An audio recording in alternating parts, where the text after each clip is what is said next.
Major Mitchell, and just of late there's it's been of great concern that he was approved the senseless slaughter of a big group of Aboriginal people, and it was even considered senseless at the time. So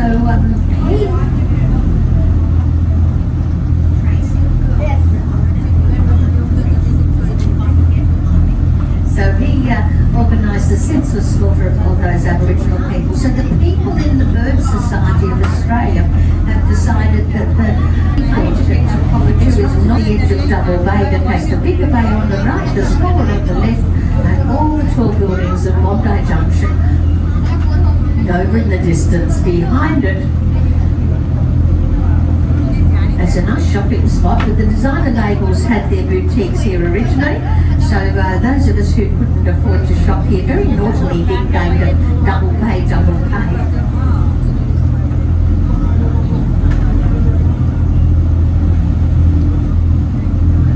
And don't forget there's complimentary tea, coffee and hot chocolate downstairs.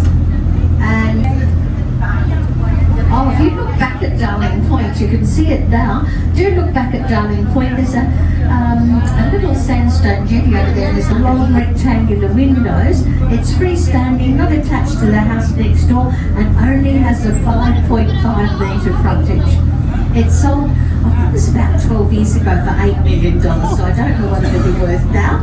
The lady who lived in it for a while didn't have a skinny bank balance to match her house. Her name was Lady Susan Peacock, Sangster, Renouf, and for anyone who doesn't know her, she got all those names from marrying wealthy men, which was incredibly clever. We'll like to know that secret when we girls. Yes, so along we go past Bellevue Hill, and we're coming up to our most expensive postcode. Right here in front of us is Point Piper, right up on top of the Point Piper. So if you're upstairs, you'll see it. It's up there to the left, but it will soon be on our right. We are coming to our most expensive home, sitting on top of Point Piper. Ewing Lodge has the turret at the front, on the turreted roof. Sold about 6 or 8 months ago for $130 million. I know. Well, so John Simons from Aussie Home Loans is going to be a bit put out. He kept telling us his house was the most expensive home, and this is it over here on the right.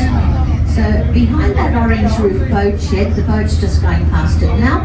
He doesn't own the boat shed. There's a 4-level brown house, and that house over there with the lighter arch on the bottom floor wraps right around the point. It's built on 2 blocks of land, and John Simons from Aussie Home Loans built that. Now about 10 years ago, he told us he'd knocked back an offer of $100 million for that house, but it's never actually been sold, not like Ewing Lodge. Oh, by the way, John Simons' house has 5 bedrooms, very big bedrooms. Are you ready? It has 27 toilets, and I usually say they're going to come in real handy now he's getting older, but I wait till we get past there to say that. It's got a 250-seat dining room and movie theatre, that house, so what a place to entertain here on the Harbour foreshores. Then this one coming up here with all the vines over the front of it, the creamy coloured house on the right and the yellow one. Have a look, it's got a little elevator there. They're called inclinators, and they're actually Aussie inventions for all of these mountain goat sites around the Harbour foreshore. So this is only a little one here, but this house over here belongs to Frank Lowy, billionaire property developer, founder of the Westfield shopping centres. The one on the left of the yellow house, it's got like a circular elevator at the front. Now that's the home that was given to Lachlan Murdoch and Sarah O'Hare as a very nice $17 million wedding gift in 1999 from Dad Rupert. So 25 years ago, I can't imagine what it would be worth now. And imagine if they had to spend that much on all of Rupert's wedding presents. Good heavens, he's just got engaged again at the ripe old age of 92. I know, it cost a fortune. But Steve, an instant success over here with 800,000 people living in Sydney in 1916 and 400,000 of them. They've certainly got a beautiful day for it, haven't they?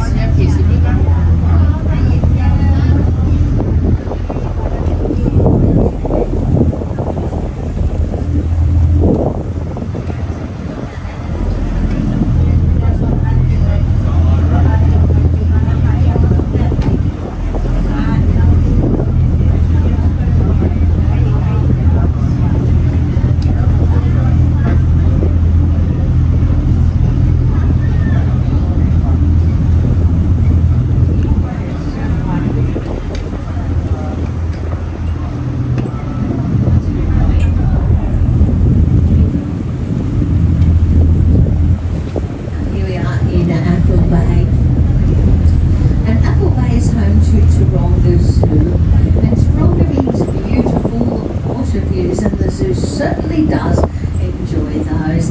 It runs all the way down the hillside and to the water's edge. So it opened over on this side of the harbour in 1916. Everyone loved it over here. It was an instant success. 800,000 people lived in Sydney in 1916 and 400,000 of them, half the population, visited the zoo in it.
Only, as I said, there's restaurants and bars, there's 2 levels of casino here, there's a hotel, and the top of it's apartments. Now it's worthwhile Crown Casino, Darling Harbour penthouse apartment, and doing the 6-bathroom walk through the 2-level apartment building.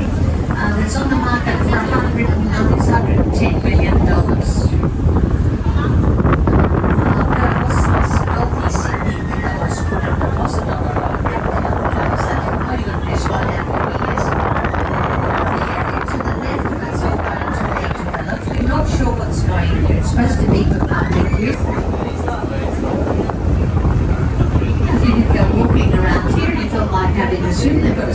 pool here now. It only opened about 18 months ago, and you'll be perfectly safe swimming here because there's a shark there. So you'll see that in a moment. It's got the little yellow bubbles. The tide's a little bit lower at the moment. You can tell by the shadows on the rocks here. You can see the tide pump.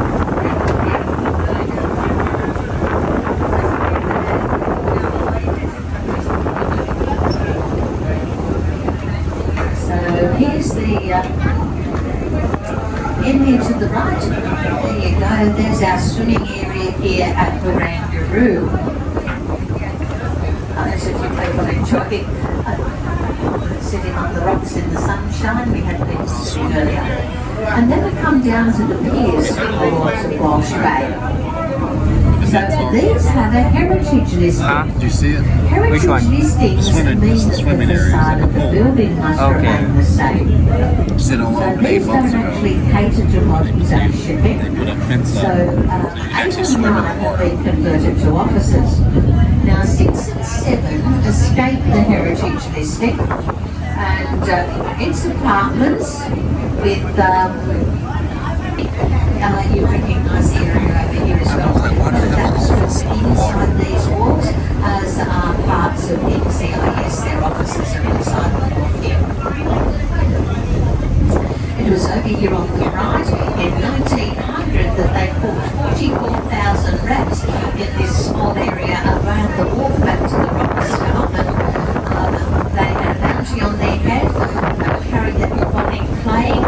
122 people died from the plague here to the right.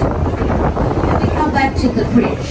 So the runway line and cycleway are on this side of the bridge.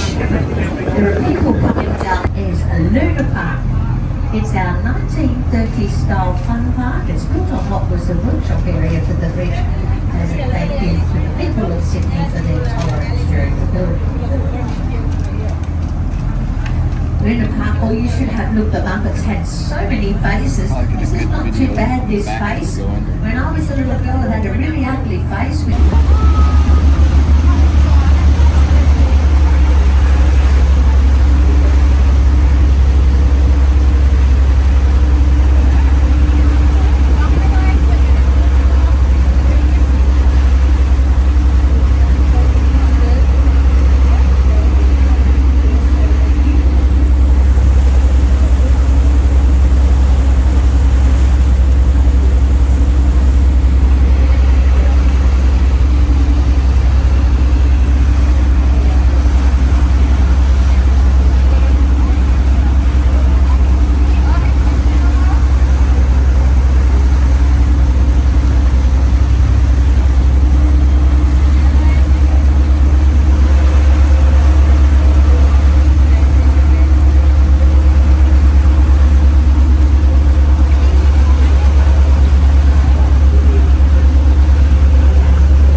tours.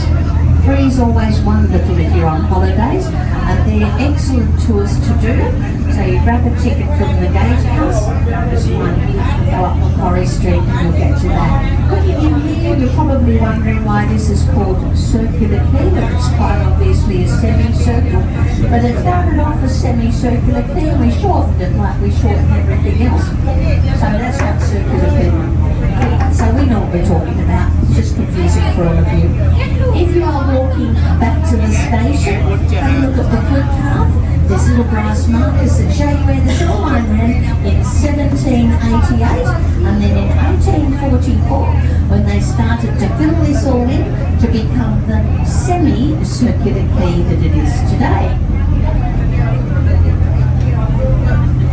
So, as we go in here to Circular Quay, I'd like to thank you all for cruising with us today. I don't know whether I've already given you my very best advice that if you hop off and you're still rocking, a glass of wine will straighten you up in no time. So you might like to bear that in mind. I have to do 3 cruises, I have to tell you that, because then I can have copious amounts of wine to straighten me up after 3 cruises. Now, if you've enjoyed